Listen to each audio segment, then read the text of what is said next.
Ni, mari saya tunjuk dengan apa ni. Barang baru. DJI. DJI apa nak tunjuk dengan apa mari sini. Ya ni memang baru betul-betul launching je nampak ni. DJI Neo 2. Kau tengok ni, siap ada Google, siap ada remote lagi. Mari tunjuk dengan apa. Kita buka satu-satu So, kita buka dulu balik ni. Tengok tu. Mantap. Lepas tu kita buka dia. Alright. So, tengok ni dalam kotak dia. Tengok dalam kotak dia. Dia ni dia. Drone dia. Comel lah drone dia. Apa?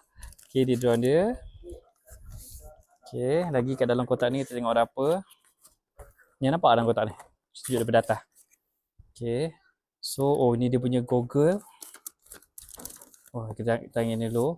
Ni berapa ni? Ni bateri dia. Bateri pack dia. Okay, buka macam tu. Alright. Ni semua perkakas dia. Dia bagi propeller. Dia bagi dengan ni remote dia.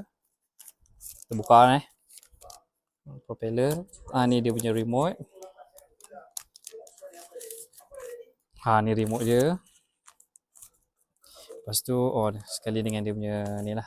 Dia punya layout dia. Lagi. Okay, ni dia punya guide dia, and then dia punya bateri. Dia ada 3 bateri semua. Saya ambil package yang ada bateri. And then last sekali, ni dia. Pada yang paling penting sekali. Ni dia. Allah Akbar, DJI Google dia. Ni Google dia. Kau tengok.